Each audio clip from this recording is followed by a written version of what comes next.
भारत अंग्रेजी इक़्तिदार से आज़ाद हुआ तो हमने ये जमहूरियत का फैसला बहुत सोच समझ कर इख्तियार किया है ताकि मुख्तलिफ मज़ाहिब व अदियान, नजरियात व अकायद के करोड़ों हिंदुस्तानी आज़ादी की हकीकी दौलत से सरफराज हो सके।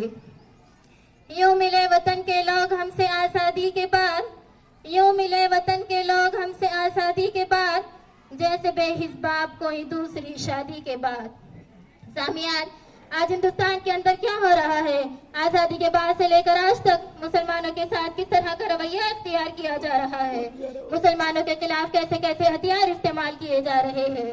अरे कभी गौर और शक के नाम पर मुसलमानों को कत्ल कर दिया जाता है, तो कभी सिर्फ शक व शुबे की बुनियाद पर हमारे नौजवानों को मौत के घाट उतार दिया जाता है, तो कभी हमारी माँ और बहनों की इफ़्फ़त से खिलवाड़ किया जाता है, तो कहीं हमारे मासूम बच्चों को कांजर मूली की तरह काट दिया जा रहा है, तो कहीं हमारे मसाजिद को मिस्मार किया जा रहा है, हमारे मकातिब पर शक की नजरें डाली जा रही है।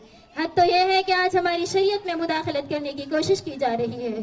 अरे याद रखो, जब तक इस जमीन पर एक कलमा पढ़ने वाला बाकी रहेगा, कोई भी हिंदुस्तान की आबरू से नहीं खेल सकता। पलट दो फर्श हिला दो अर्श, अब भी है ना तवानो तुम, पलट दो फर्श हिला दो अर्श, अब भी है ना तवानो तुम, अगर तुम सबकी आवाजों की एक आवाज बन जाए।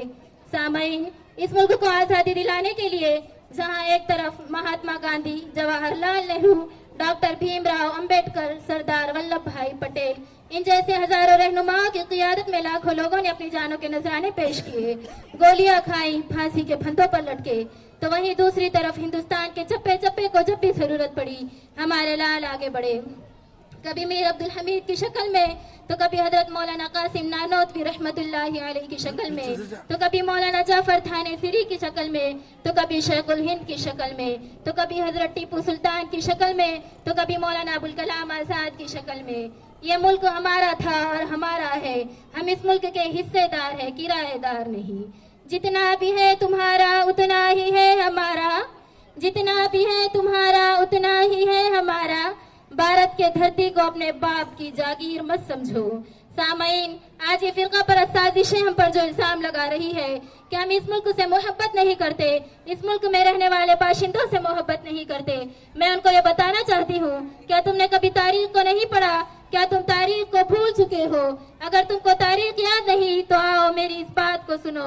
क्या तुम भूल गए मौलाना अबुल कलाम आजाद के उस जुमले को जो उन्होंने 1923 के जलसे में खिताब करते हुए फरमाया था कि अगर कोई बड़े से बड़ा शख्स आकर मुझे ये कहे कि अबुल कलाम, कल हिंदुस्तान को आज़ादी मिल जाएगी, कल हिंदुस्तान को आज़ाद कर दिया जाएगा, बस शर्त यह है कि तुम हिंदू मुस्लिम पर मोहब्बत की बातें करना छोड़ दो।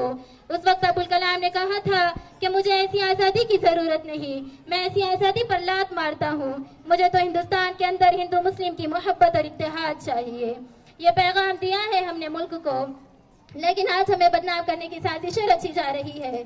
हमारे मदारिस पर ISI होने का इल्जाम लगाया जा रहा है। गर्ज ये कि अपनी गंदी सोच और फिक्र को हमारी शरीयत में दाखिल करके उसमें मुदाखलत करने की कोशिश कर रहे हैं। अरे तुम लाख कोशिशें कर लो, तुम कोशिश करके थक तो सकते हो, मर तो सकते हो, लेकिन ना तो तुम हमारे दिलों से इस हिंदुस्तान की मोहब्बत को कम कर सकते और ना ही हमें अपनी शरीयत से फेर सकते हो। सामईन, आज के इस मुबारक दिन में मैं आप सबको एक पैगाम देना चाहती हूँ कि नौजवानों, आप अपनी शख्सियत को समझिए, आप मुस्तकबिल की फिक्र कीजिए। खुदा की कसम, अगर आप अब भी ख्वाब गफलत में सोते रहेंगे, इस गफलत के पर्दे से बेदार नहीं होंगे, तो याद रखिए ये आने वाली नस्लें हमें कोसेंगी।